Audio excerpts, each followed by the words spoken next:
નમસ્કાર દર્શક મિત્રો, હોટ ટોપિકમાં આપ સૌનું સ્વાગત છે. આપની સાથે હું છું શિવમ. દર્શક મિત્રો, હોટ ટોપિકમાં આજે આપણે વાત કરવાના છીએ નશાના કારોબારની. અવારનવાર પણ આપણે આ પ્લેટફોર્મ થકી ચર્ચા કરી છે, પરંતુ આ સિલસિલો કોઈ છે રોકાવાનું નામ નથી લઈ રહ્યો. અવારનવાર આપણે ચર્ચા કરી છે કે જ્યાં રાજ્યના દરિયા કિનારાથી, ખાસ કરીને જે પોરબંદરનો દરિયા કિનારો હોય કે પછી કચ્છનો દરિયા કિનારો હોય, ગુજરાતનો સૌથી લાંબો દરિયા કિનારો છે 1600 કિલોમીટરનો, અને ત્યાંથી જે પ્રકારે અલગ અલગ રોજ અને જે પેકેટ મળવાના, ક્યારેક 10 પેકેટ મળે છે, ક્યારેક વધુ પેકેટ જે ડ્રગ્સના કે જે મળતા આવ્યા છે. પરંતુ આજે આપણે વાત કરીશું ગુજરાતની અંદર જ જે નશીલા પદાર્થ બનાવવાની એક ફેક્ટરી ચાલતી હતી, ત્યાંથી જે પ્રકારે એક ઘણા બધા કેમિકલ પણ ઝડપાયા છે. ડ્રગ્સ બનાવવાના જે કેમિકલ ઝડપવામાં આવ્યા છે. આ ઘટના છે સુરતની. તો આ ઘટનાની ખાસ કરીને વાત કરીએ તો સુરતમાંથી ડ્રગ્સ બનાવવાનું આ કેમિકલ ઝડપાયું છે. સુરતના પલસાણાની આ ઘટના છે કે જ્યાં ગુજરાત એટીએસે રેડ કરી હતી, બાતમી મળી હતી અને ત્યારબાદ એટીએસે રેડ કરી હતી અને ત્યારે આ મોટી કાર્યવાહી કે જે આજે સામે આવી. ત્યાં ડ્રગ્સની આ જે ફેક્ટરી ઝડપી પાડી, જ્યાં કારેલી, પલસાણાનું જે કારેલી છે અને ત્યાં એક રહેણાંક વિસ્તાર છે. તે રહેણાંક વિસ્તારમાં જ એક પતરાના ગોડાઉનમાં આ જે સમગ્ર રેકેટ ચાલતું હતું. એટીએસને બાતમી મળી અને રહેણાંક મકાનમાં એટલા માટે ચાલતું હતું રહેણાંક વિસ્તારમાં કે જેથી પોલીસને ગુમરાહ કરી શકાય, પોલીસને આની જાણ ન થાય, તેને જ લઈને આ રહેણાંક વિસ્તારમાં ચાલતું હતું. એટલે સવાલ એ પણ થાય કે પોલીસને આ ઘટનાની જાણ કેમ ન થઈ, કેટલા સમયથી ચાલતું હતું એ મુદ્દે હજી એટીએસે કંઈ કહ્યું નથી, કારણ કે હજી પણ આગળ તપાસ ચાલુ છે. એટલે એટીએસે કંઈ હજી વધુ વિગત આપી નથી, પરંતુ ઘણા લાંબા સમયથી ચાલતું હોઈ શકે છે અને પોલીસને એની જાણ કેમ ન થઈ એ પણ એક મોટો સવાલ બન્યો છે. ત્યારે એટીએસને જાણ થઈ અને રેડ પાડી અને તેમાં 2 શખ્સોની અટકાયત કરી હતી અને હવે આગળની કાર્યવાહી પણ ચાલુ છે. ત્યારે કરોડો રૂપિયાનો કેફી પદાર્થ પણ જે એને બનાવવાનું રો મટીરિયલ એ પણ ઝડપાયું છે. ગોડાઉન પણ સીલ કરવામાં આવ્યું છે. ત્યારે સવાલ એ જ થશે કે આ એક ફેક્ટરી પકડાઈ છે, આની જેવી હજી કેટલી ફેક્ટરીઓ કે જે ધમધમે છે અને પોલીસે એના પર કાર્યવાહી કરવી જરૂરી છે. આ જ બાબત પર ચર્ચા કરીશું. ચર્ચા સાથે મહેમાન જોડાઈ ગયા છે મારી સાથે.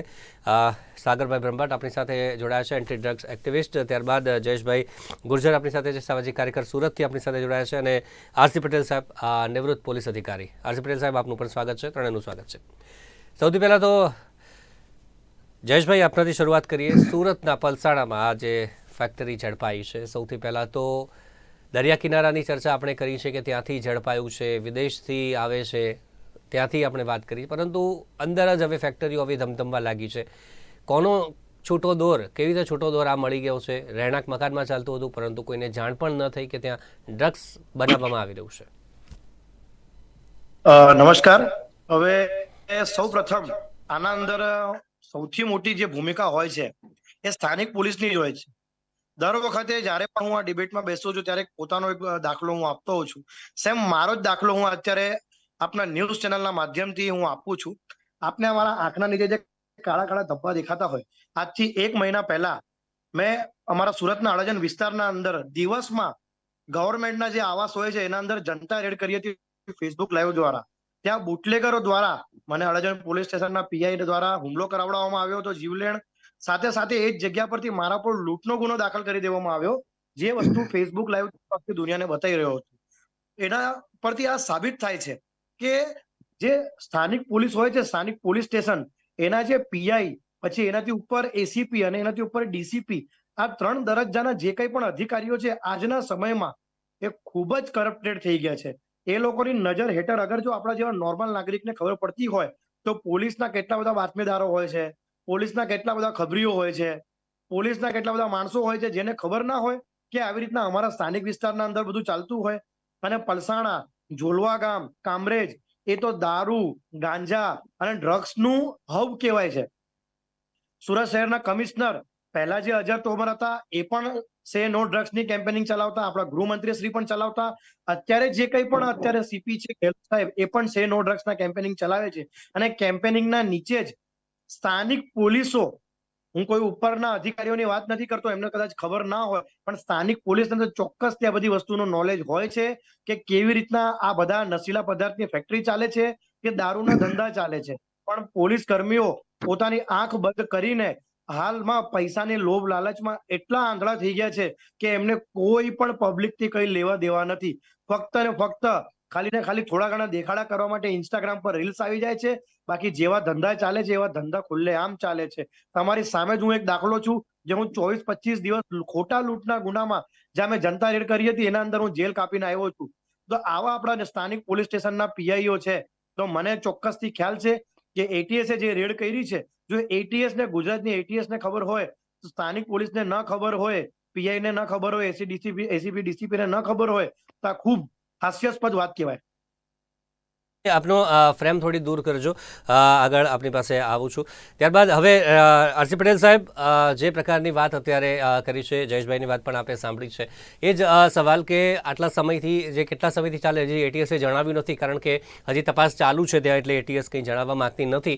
પરંતુ કેટલા સમયથી ચાલતું હશે તે આપણે કદાચ કહીએ કે ભાઈ થોડા સમયથી ચાલે છે, રહેણાંક મકાનમાં ચાલે છે, પોલીસને ખબર ન હોય તેવું કેવી રીતે બની શકે? એટીએસને જાણ થઈ ગઈ, એટીએસના ખબર હોય જાણ કરી દીધી, પરંતુ પોલીસને જાણ ન થઈ, આ ક્યાંથી માનવામાં આવે?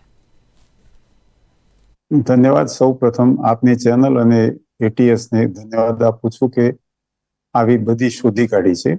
ભાઈ શ્રી જયેશભાઈની વાતને હું સંપૂર્ણ સાચી પણ માનું છું અને સમર્થન પણ આપું છું. પણ એટલું કે બધી જ વખત પોલીસને બધી જ બાતમીઓ મળી જાય અને પોલીસ ત્યાં પહોંચી જાય એવું ઘણા કિસ્સામાં નથી બનતું. હું આજે કહું કે એટીએસ નું વ્યાપક ફિલ્ડ વર્ક એટલું બધું છે, એના બાતમીદારો એટલા બધા, બાતમીદારોને સાચવવા એ પોલીસની પોતાની આવડત ઉપર ડિપેન્ડ કરે છે. એટીએસ ઘણી બધી સારી રીતે પોતાના બાતમીદારોને ઉભા રાખી શકે છે, એ મતલબ કે એને સાચવી શકે છે, અને એ રીતે એમની સફળતાઓ પણ વિશેષ હોય છે. સ્થાનિક પોલીસ પાસે પણ એ પોતાના પોલીસ સ્ટેશન પૂરતી તો બાતમીદારોની પેલી હોય છે, પણ કેમે આ કિસ્સાની અંદર આ જે પોલીસ શોધી નથી શકી એ ઠપકાને પાત્ર છે. હવે આપને કહું કે આની અંદર આ પ્રવૃત્તિ પોલીસે શોધી તો સારી વાત છે. એટીએસ અને પોલીસ, ગુજરાત પોલીસ એક જ છે. સમાજનો મોટો રોલ હોવો જોઈએ સાહેબ આની અંદર. જ્યારે મા બાપ અને સમાજ જાગૃત થશે, કેમ કે અંતે તો ડ્રગ્સ છે, આ એક ઝેર છે, એક ખરાબ વસ્તુ છે. એ પોતાના સંતાનો, યુવા સંતાનો જયારે લઈ રહ્યા છે ને એની જાણ સૌ પ્રથમ પોતાના મા બાપને તો થાય છે, ત્યારે એ કેમ ટ્રેક કરવા ચાલુ નથી કરી દેતા કે આ ડ્રગ્સમાં કેવી રીતે આ મારો દીકરો કે દીકરી સંતાન કેવી રીતે જોડાઈ રહ્યું છે અને કેવી રીતે ચાલે છે આ બધું. એમણે પણ પોતાની જે રજૂઆત હોય દીકરા દીકરીની એ પણ એક રીતે પોલીસ સુધી પહોંચાડવી જોઈએ. બીજી વાત, સમાજ જાગૃત થશે તો સરકાર પોતાના પગલા, પોલીસ પોતાના પગલા બહુ સારી રીતે લઈ શકશે અને સમાજમાં ફેલાતી આ બધીને આપણે બહુ ઉત્તમ રીતે રોકી શકીશું. અન્યથા એક અંગ ગમે તેટલી તાકાત કરશે, ગમે તેટલા નિષ્ઠાવાન પ્રયત્નો કરશે, ક્યાંક એમના વિશે ભ્રષ્ટાચારની વાતો પણ આવશે. જ્યારે નહીં પકડાય અથવા સમાજમાં બીજી રીતે ફેલાતું દેખાશે તો સમાજ જરૂર ટીકા કરવાનો છે, ને ટીકા માટેનું એક શસ્ત્ર પોલીસ ભ્રષ્ટાચારી છે એ જ છે. બધા જ કિસ્સાઓમાં ભ્રષ્ટાચાર થાય એવું વાત નથી, પણ આજે આપ જોઈ રહ્યા છો કે સમગ્ર ગુજરાતની અંદર બોલબાલા કોની છે? બુટલેગરો, પોલીસ, સરકારની સાંઠગાંઠની છે. અને આ સાંઠગાંઠ છે ને એ ભ્રષ્ટાચારના કારણે છે. કોઈ એમની બીજી પ્રકારની દોસ્તી નથી. પૈસા ખર્ચી અને કોઈકને ફિટ પણ કરાવી શકાય છે, પૈસા ખર્ચીને કોઈકને મુક્ત પણ કરાવી શકાય છે અને ચલાવી પણ શકાય છે. આ ડ્રગ્સ ચાલે છે એ સમાજ આખો જાણે છે, બાતમીદારો ઘણા બધા જાણતા હોય છે, પણ હું અમુક તો માનું જ છું કે ભ્રષ્ટાચાર સિવાય આ ભ્રષ્ટ ધંધો કોઈ પણ ચલાવી શકતું નથી. અને સરકારની મહેરબાની, પોલીસની મહેરબાની, તંત્રની મહેરબાની, જે એનું આવતું હોય એની મહેરબાની અને જોડાણ સિવાય આ વસ્તુ શક્ય નથી. અને જો નાથવું હોય તો સૌ પ્રથમ પોલીસનો ભ્રષ્ટાચાર આપણે નાથવો પડશે, અને એ નાથવા માટે સરકારે ખૂબ અગ્રેસર અને એગ્રેસિવ એક્ટિવ થવું પડશે, તો જ આ શક્ય બને. અન્યથા રૂટીન મુજબની કામગીરી કરીએ અને રૂટીન મુજબની પકડી કરીએ તો એ બરોબર નહીં કામ, એ ઇફેક્ટ નહીં આપે. ઇફેક્ટ કરવી હોય તો જેમ પાણીના પાઉચ એક રાતમાં બંધ કર્યા, સરકારે એક જ હુકમથી બંધ કર્યા, એ રીતે દરિયા કિનારેથી પ્રવેશથી અથવા તો સ્થાનિક ઉત્પાદનથી બનતી કોઈ પણ પ્રકારની ડ્રગ્સ સેવન, ડ્રગ્સ, નાર્કોટિક્સ, આ બધું કેમ દરિયા કિનારે લોકો નાખીને જતા રહેશે? આ તો મૂળ તો એ તો એના માણસ સુધી પહોંચવાનું જ હોય છે. આ એક રીત છે, આ ડ્રગ્સ લાવવાની એક રીત છે સાહેબ. એની આખું આયોજન થયેલું હોય છે. કદાચ થોડું ઘણું ડ્રગ્સ દરિયામાં રહી જાય, ફેંકાઈ જાય, રહી જાય, બાકીનું તો એ પગ કરીને ગુજરાતમાં પેસી જ જતું હોય છે. એટલે સલામત દરિયા કિનારો નથી, અને એ માટે ગુજરાત પોલીસે ખૂબ જ, અને કસ્ટમ કે જે વિભાગો એને લાગુ પડતા હોય એમણે ખૂબ મહેનત કરવી પડશે, ઓનેસ્ટ મહેનત કરવી પડશે, અને એના પાસે તનતોડ મહેનત કરવી પડશે. તો જ યુવા ધન બચાવી શકશું. અથવા તો આપણું ગુજરાત નબળું પાડવું છે તો યુવા ધનને આપણે નહીં બચાવીએ તો આ ગુજરાત મજબૂત નહીં થઈ શકે. જી સાગરભાઈ, યુવાધનની વાત છે, ઘણી બધી વખત ચર્ચા કરી છે, અને પકડાયું પણ છે તેની પણ ચર્ચા કરી છે, પરંતુ ગુજરાતમાં આવતું રોકાઈ ગયું. અને આ રો મટીરિયલની વાત કરીએ, આ જે ફેક્ટરી ચાલે છે એક સુરતમાં, જ્યાં અંદર કોઈ ગામડામાં રો મટીરિયલ પહોંચી જતું હતું, છતાં પણ કોઈને જાણ નથી થતી. જે રહેવાસીઓ હશે ત્યાંના, તેમને પણ કદાચ આ બાબતની ખબર નહીં હોય એવું આપણે માનીએ, કારણ કે એટીએસે હજુ જણાવ્યું નથી એટલા માટે, કારણ કે મોટા મોટા પતરા હતા અને તેમાં અંદરની સાઈડ આ ચાલતું હતું. આપને શું લાગે છે, ક્યાં ખામી રહી ગઈ છે? ટેકનિકલી એવું વિચારીએ કે અહીંયા જો આપણે આ જે પર્ટિક્યુલર ડ્રગ્સની અગર વાત કરીએ તો એમાં એક આપણે જે બ્લેમ ગેમની જે રમત છે ને આમાં નહીં ચાલે. આમાં આપણે કોઈ પોલીસને કે કોઈ કસ્ટમને કે કોઈ એટીએસને આપણે જવાબદાર ગણવું અને એના પર ટાર્ગેટ કરવું કે ભાઈ એ લોકોએ કામ નથી કર્યું એટલા માટે થઈને આપણે આ પર્ટિક્યુલર પ્રોબ્લેમને સોલ્વ નથી કરી શકતા, તો એ મારું માનવા માટે તદ્દન ખોટું છે. ઘણા છેલ્લા 5 વર્ષથી એઝ અ એક્ટિવિસ્ટ હું જોઈ રહ્યો છું કે છેલ્લા 5 વર્ષથી સરકાર ખૂબ જ પ્રયત્ન કરી રહી છે અને એના પર કામ બી કરી રહી છે. ક્યાંક ભૂલ થઈ શકીએ એ બી આપણે માનવામાં આવે છે, પણ હું આને ફેલિયર નથી માનતો. અગર કોઈ આવી રીતે કોઈ સારી વસ્તુ પકડાય છે અને કોઈ આવા ધંધાઓ કરતા હોય અને ત્યાં આગળ કોઈ વસ્તુ પકડાય છે તો એને એપ્રિશિએટ બી કરવું જોઈએ.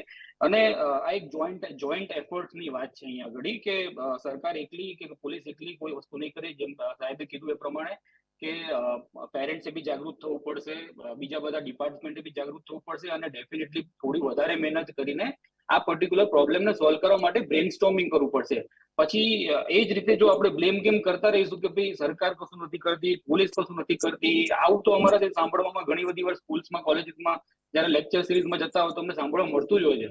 પણ એનો મતલબ એવો નહીં કે અમે આ વસ્તુના રોકવા માટેના પ્રયત્ન અટકાવી દઈએ અને એની પર કામ કરવાનો બંધ કરીએ. અથાગ મહેનત કરીશું અને ચોક્કસ આની પર વર્ક કરીશું, ડિમાન્ડ રિડક્શન પર કામ કરીશું, સપ્લાય રિડક્શન પર જે કામ કરવાનું જે પોલીસ છે, જે બીજા બધા વિભાગ છે કામ કરી રહી છે. પણ જો ડિમાન્ડ રિડક્શન પર કામ કરવામાં આવે, જો ડિમાન્ડ જ ઓછી થઈ જાય તો સપ્લાય કરવાવાળાને સપ્લાય કરવા દો. આપણે ડિમાન્ડ ઓછી કરવા માટે મહેનત વધારે કરીએ તો ડિમાન્ડ જ ઓછી થઈ જાય તો સપ્લાય ઓટોમેટિક ઓછું થઈ જશે, મારું માનવું એવું છે. જી ચોક્કસથી સાગરભાઈ, ડિમાન્ડ ઓછી કરવા માટેના પ્રયત્નો ખાસ આપણે વાત કરીએ તો કરવામાં આવે છે. જાગૃતિના કાર્યક્રમો કરવામાં આવે છે, અલગ અલગ જગ્યાએ જઈને જે કાર્યક્રમો કરવામાં આવે છે, પરંતુ યુવાઓ એ વાત કેટલી સાંભળે છે? એ વાત સાંભળે છે કે પછી પોતાના કોઈ મિત્ર હોય તે આ પ્રકારે લેતા હોય તો તેમની વાત વધારે માને છે? આ એક વિચારવા જેવી બાબત આમાં પણ એ પણ આવે છે. જી ચોક્કસ, જેમ તમે કીધું એ વાત તમારી તદ્દન સાચી છે. હવે અમુક વર્ગના જે વિદ્યાર્થી છે, જેમ કે કોલેજમાં આવેલા વિદ્યાર્થી હોય, એને જો તમે લેક્ચર સિરીઝથી શીખવાડવામાં તમે આવે કે તમારે ડ્રગ્સ નથી લેવાનું, તો એ તદ્દન એ સ્ટ્રેટેજી ત્યાં કામ કરવાની નથી. એ સ્ટ્રેટેજી કદાચ સ્કૂલના બાળકોમાં અવેરનેસમાં જો ત્યાં આગળ સમજાવવામાં આવે, પણ હવે સ્કૂલના બાળકોમાં બી આ ઇસ્યુ વધી રહ્યો છે.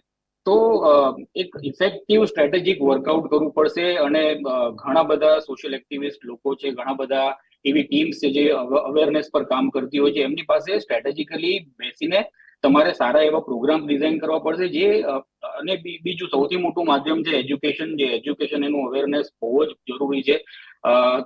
સ્કૂલની અંદર બાળકોના પણ એમના પેરેન્ટ્સને બોલાવીને પેરેન્ટ્સને બી અવેરનેસ કરાવડાવવું એ સૌથી મોટું માધ્યમ છે. કારણ કે જેટલું અમે જોયું છે સ્કૂલના બાળકોમાં, પેરેન્ટ્સ મોસ્ટલી અવેર નથી કે ભાઈ ગાંજો કોને કહેવાય અને કોકેઇન કોને કહેવાય કે બીજા હાર્ડ ડ્રગ્સ કયા કોને કહેવાય, અને એ લેવાથી એમના બાળકોના શરીર પર અને એમના પોતાના બિહેવિયર પર કેવા ચેન્જીસ આવે છે.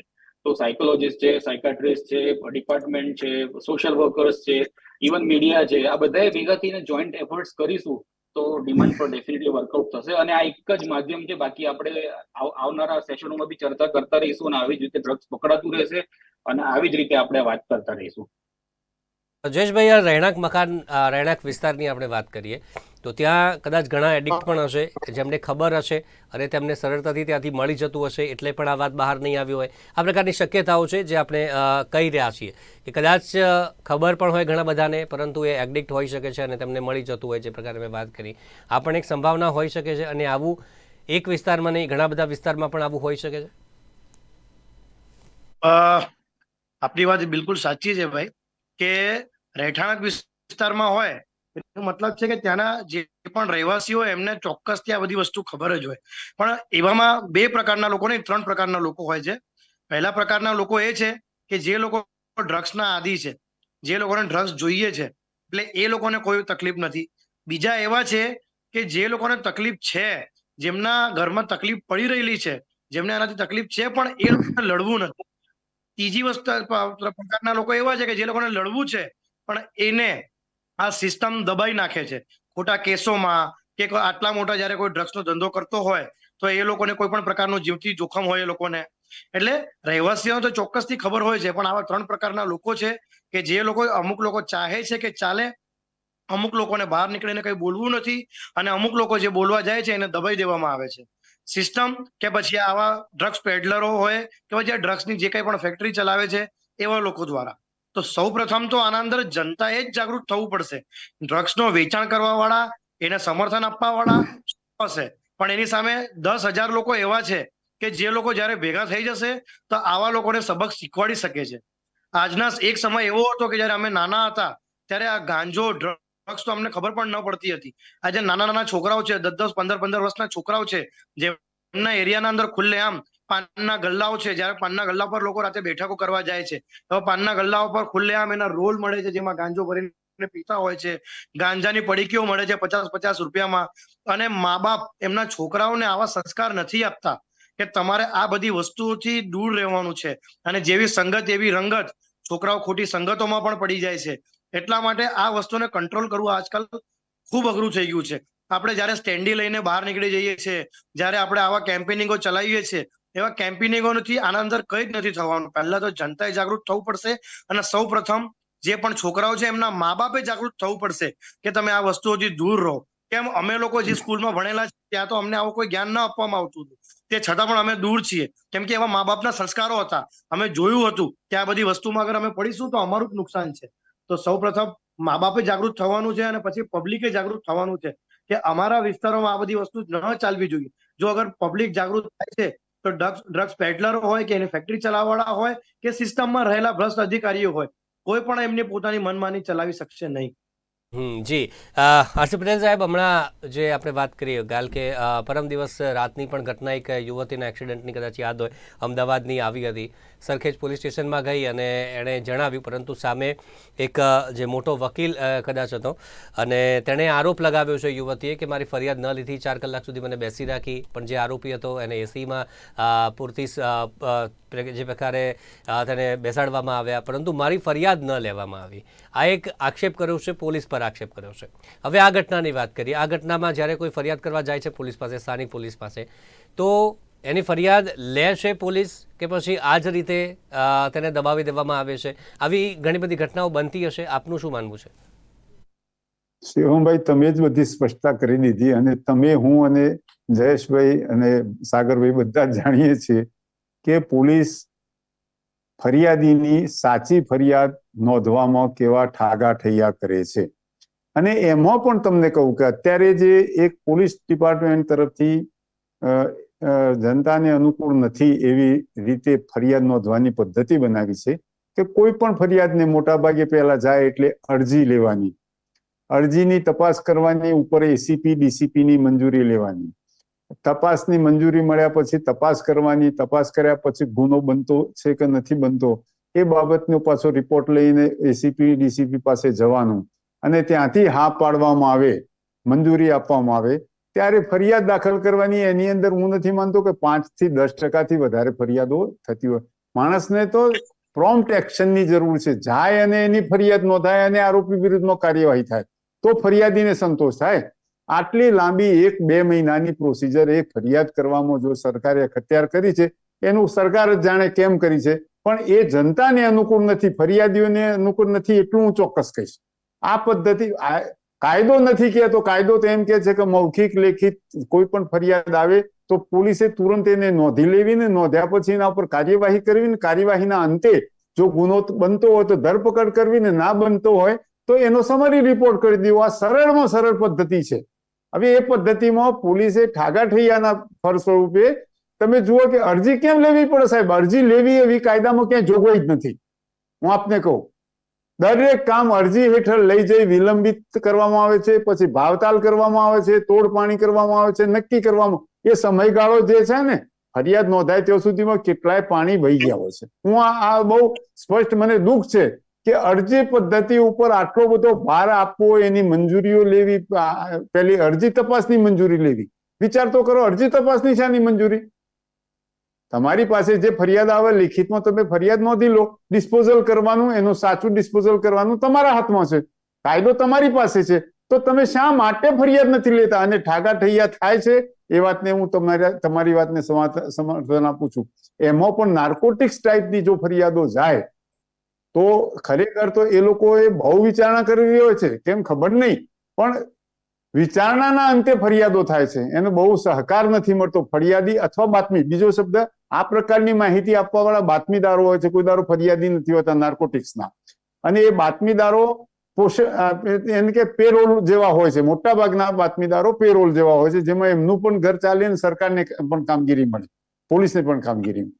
હવે બાતમીદારોને સંરક્ષણ નથી. ગુજરાતની અંદર સૌથી અસલામત હોય તો બાતમી આપનારા બાતમીદારો, એ ચાહે ખનન ના હોય, દારૂ ના હોય, ચાહે માફિયા, કોઈ પણ માફિયા, બાતમીદારો ગુજરાતની અંદર સલામત નથી. એ હું તમને છાતી ઠોકીને કહું છું. સૌ પ્રથમ જો કોઈ હિંમત કરશે તો બાતમીદાર કરશે, તો એને પૂરતું સંરક્ષણ આપો. એને સંરક્ષણ નથી આપવામાં આવતું, એ કારણે બાતમીદારો પણ પોતાના પરિવારો સાથે બહુ દુઃખી થઈ જાય છે અને કેટલાક મોતને ભેટે છે. તો આ પ્રવૃત્તિ પણ રોકવાની જવાબદારી તો અંતે બાતમીદારો માટે સરકારની છે ને, પોલીસની છે ને. ચોક્કસથી સાગરભાઈ, હવે વાત તો કરી આપણે ઘણી બધી સમસ્યાઓની કે ફરિયાદ કરવી છે, કોઈને બોલવું છે પરંતુ નથી બોલતા, જે દબાઈ દેવામાં આવે છે અવાજ. હવે જ્યારે પણ આ બધા પ્રકારના રહેણાંક વિસ્તારમાં કોઈ પણ કામ આ પ્રકારનું ચાલે છે તો શું કરવું જોઈએ? ખાસ કરીને રહીશોએ, સ્થાનિકોએ શું કરવું જોઈએ? અને પોલીસ ફરિયાદ નથી લેતી તો શું કરવું જોઈએ જો એમને ખરેખર આ વસ્તુ રોકવી છે તો દબાઈ ન જાય? એના માટે શું આપ કહેશો અંતમાં? આ પર્ટિક્યુલર પ્રોબ્લેમનું જો સોલ્યુશન આપણે જોવા જઈએ તો આની અંદર જે પોલીસનું આની અંદર એક કામગીરી એ રહેશે કે જેટલી બી સોસાયટીઝ છે ગુજરાતની અંદર, તમામ સોસાયટીઓ છે, તમામ જેટલી કોલોનીઝ છે, એની અંદર એક કેમ્પેનિંગ જો ચલાવવામાં આવે કે અવેરનેસ કેમ્પેન, કે આપને કોઈ બી આવી જાણકારી મળે. જો કે ઘણા બધા ટોલ ફ્રી નંબર ને નાર્કોટિક્સની પોતાની બી હેલ્પલાઇન ચાલતી હોય છે, એટીએસની પોતાની હેલ્પલાઇન બી ચાલતી હોય છે, પણ હું માનું છું ત્યાં સુધી એની અવેરનેસ થોડી ઓછી છે.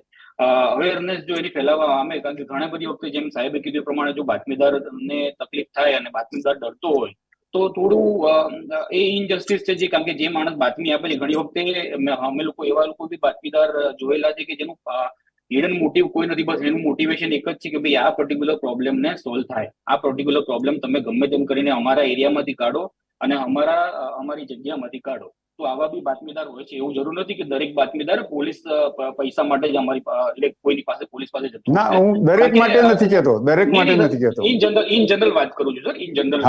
હાજી. કોઈ આમાં કોઈ બ્લેમ કેમ નહીં. ઇન જનરલ ઘણી વખતે અમે બી એવા લોકો જોતા હોય છે કે જે લોકો અમારી પાસે આવતા હોય છે અને કહેતા હોય છે કે ભાઈ ડ્રગ્સ ને ગમે તેમ કરીને તમે અહીંયાથી અમારી જગ્યામાંથી અમારા એરિયા, કારણ કે મને એટલું ખબર છે સર કે આ પર્ટિક્યુલર જો ડ્રગ્સ ની વાત કરીએ તો ડ્રગ્સની જે ઇસ્યુ છે એની અંદર સરકારની તથા પોલીસની ઝીરો ટોલરન્સ પદ્ધતિ છે, મને જ્યાં સુધી નોલેજ છે ત્યાં સુધી સર. તો અને ઘણી વખતે અમને એનો સપોર્ટ બી મળેલો છે. તો આ પર્ટિક્યુલર પ્રોબ્લેમ એટલે અવેરનેસ ઘણી બધી છે અને આ રીતની અવેરનેસ, ટોલ ફ્રી અવેરનેસ અને ઓન ગ્રાઉન્ડ કેમ્પેનિંગ થાય તો ડેફિનેટલી એની પર વર્કઆઉટ થઈ શકે. ચોક્કસથી ઘણી બધી આ સમસ્યા છે, આ ઘર કરી ગઈ છે અત્યારે આ ડ્રગ્સની, કારણ કે અવારનવાર જે પ્રકારે નશાના આ જે પદાર્થ છે તે મળતા આવ્યા છે અને ડ્રગ્સ બનાવતી ફેક્ટરી હવે તો આખી ઝડપાઈ છે. ત્યારે કેવા પ્રકારની કાર્યવાહી કરવી જોઈએ તેના મુદ્દે ખાસ ચર્ચા કરી. એટીએસે રેડ કરી છે. સ્થાનિક પોલીસ કે જે કડક પગલાં હવે ભરે અને આ પ્રકારે યુવાધન જે બરબાદ થઈ રહ્યું છે તેવા પદાર્થોનો નાશ કરે તે ચોક્કસથી જરૂરી બન્યું છે. એ જ મુદ્દે ચર્ચા કરી. ચર્ચામાં આપણી સાથે જોડાયા સાગરભાઈ, આરસી પટેલ સાહેબ અને સાથે જયેશભાઈ, ત્રણેયનો આભાર અમારી સાથે જોડાયા તે બદલ. Thank you very much. તો દર્શક મિત્રો હોટ ટોપિકમાં હાલ બસ આટલું જ. ફરી મળીશું નવા મુદ્દા સાથે. રજા આપશો. નમસ્કાર.